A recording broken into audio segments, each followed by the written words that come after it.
नमस्कार मित्रों, मैं हूं डॉक्टर हरिनिवास। चैनल है संस्कृत साहित्य एवं संस्कृति, भारतीय ज्ञान परंपरा, डिस्क्रिप्टिव टाइप वीडियो जो आपको चाहिए उसकी चर्चा चल रही है। आप अगर विद्यार्थी हैं, कागज पेन हाथ में ले लीजिए। आज हम चर्चा करने वाले हैं वेद और वैदिक साहित्य की। देखिए, वेद शब्द जो है वो ज्ञान अर्थ का वाचक है। वैसे विद धातु के 4 अर्थ होते हैं, जिसमें ज्ञान भी आता है, जिसमें विचार भी आता है, जिसमें लाभ भी आता है और जिसमें सत्ता भी आती है। तो विद धातु से वेद शब्द बना है, इसी से विद्वान, विद धातु से ही विद्वान शब्द बनता है। तो ज्ञान और सिर्फ ज्ञान जहां है उसको वेद कहा जाता है। अब चूंकि ये ज्ञान है तो ये किसी व्यक्ति की रचना नहीं हो सकती है, ये अपौरुषेय माना गया है, किसी पुरुष की रचना नहीं है। जरा इसको समझ लें।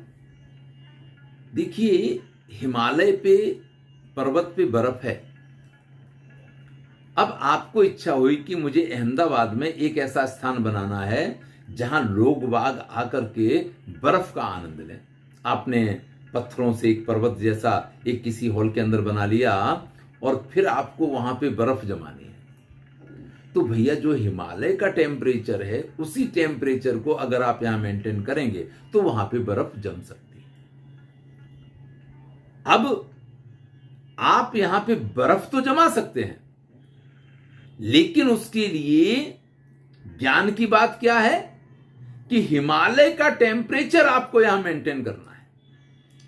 अब आपने खोज लिया, क्या खोज लिया कि हिमालय का टेम्परेचर कितना है, उतना टेम्परेचर यहां पे रखेंगे तो यहां पे बर्फ जम जाएगी। लेकिन कितने टेम्परेचर पे बर्फ जमेगी ये आप डिसाइड नहीं करेंगे, ये ऑलरेडी डिसाइडेड है। तो ये ज्ञान है जो हम या आप उसको बना नहीं सकते हैं, हम सिर्फ उसको ढूंढ सकते हैं। हमने पता किया, हमने कोशिश की कि भाई 1 डिग्री, 2 डिग्री नहीं, 0 डिग्री नहीं, और माइनस कहां तक जाएंगे, जबकि पानी की गिरती हुई बूंद जो है वो रास्ते में ही बर्फ हो जाएगी।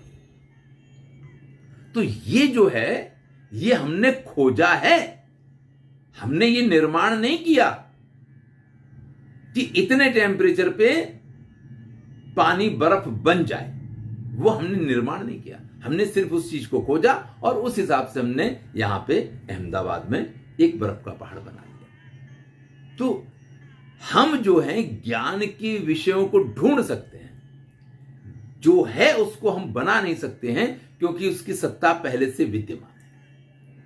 अब आज की स्थिति क्या है कि आज के वैज्ञानिक किसी बात का जब पता लगा लेते हैं तो ये कहते हैं ये तो हमने किया है, और वो उसके नाम पे पेटेंट करवाते हैं। लेकिन भारतीय परंपरा में पेटेंट की पद्धति नहीं थी।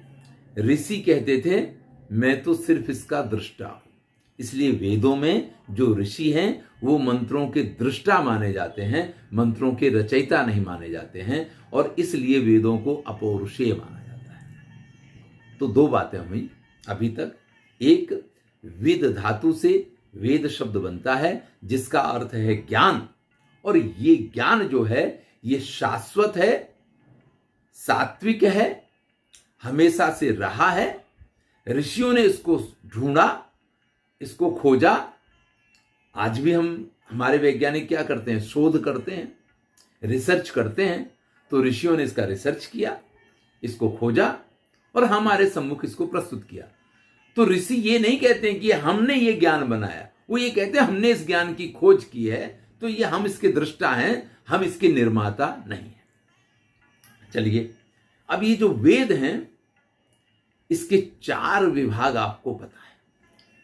4 वेद हैं, इनको हम वेद का विभाग नहीं कह सकते। 4 वेद हैं, आपको पता है। ऋग्वेद है, यजुर्वेद है, सामवेद है, अथर्ववेद है। ऋग्वेद स्तुति का वेद है। इसमें जो मंत्र हैं ऋच्यते स्तूयन्ते अनेन इति ऋक्, जिनके द्वारा स्तुति की जाती है उसको ऋचा कहते हैं, और वो ऋचाओं का संग्रह होने से इसको ऋग्वेद कहा जाता है।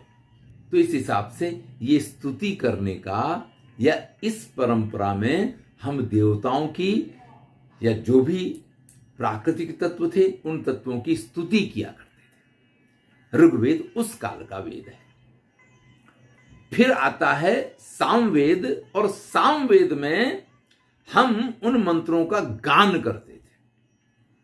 तो इसमें गान की परंपरा है, ऊह इत्यादि इसकी परंपराएं हैं। विस्तार से देखना है तो हमारी दूसरी प्लेलिस्ट में चले जाइए, वहां आपको ये सारी चीजें विस्तार से, वेद और वैदिक साहित्य है, आपको जानने को मिल जाएंगे। इसके बाद जो वेद आता है उसका नाम है यजुर्वेद, और ये कर्म कांड का वेद माना जाता है। यजुर्वेद कर्म कांड का वेद है। और फिर आता है अथर्ववेद। अथर्ववेद में हमारी जो सामाजिक, सांस्कृतिक, साहित्यिक, राजकीय जितनी प्रकार की जरूरतें हैं, इन सभी प्रकार की जरूरतों के ज्ञान का भंडार अथर्ववेद है। फिर से समझें, ऋग्वेद स्तुति का वेद है, सामवेद गान का वेद है, यजुर्वेद कर्मकांड का वेद है, और अथर्ववेद सामाजिक चीजों से लगता हुआ वेद। सामाजिक ज्ञान, ज्ञान तो सब में है, लेकिन इसमें जितना गृहस्थों के और सबके लिए ज्ञान है, इसलिए उसको अथर्ववेद कहा जाता है। ऋग्वेद की 5 मुख्य शाखाओं का उल्लेख आजकल मिलता है। वैसे इसकी 25 शाखाएं थी, 21 शाखाओं का उल्लेख पतंजलि ने किया है। तो ऋग्वेद की 21 शाखाओं का उल्लेख पतंजलि ने किया है।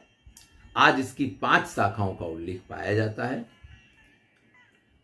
यजुर्वेद जो है 100 अध्वर्यु शाखा, 101 यजुर्वेद की शाखाओं का उल्लेख पाया जाता है।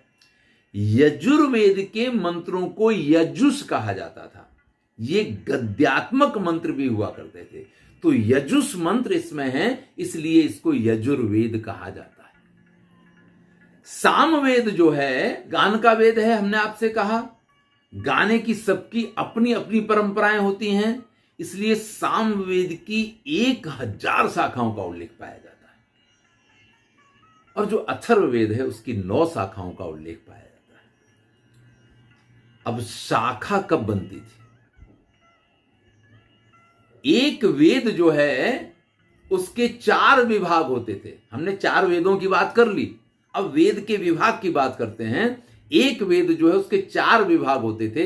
पहला विभाग संहिता, जो मंत्र वेद में पाए जाते थे उसको संहिता विभाग कहते थे, संहिता।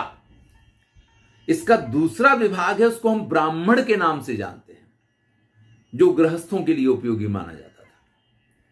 इसका तीसरा विभाग है, उसको आरण्यक कहा जाता है।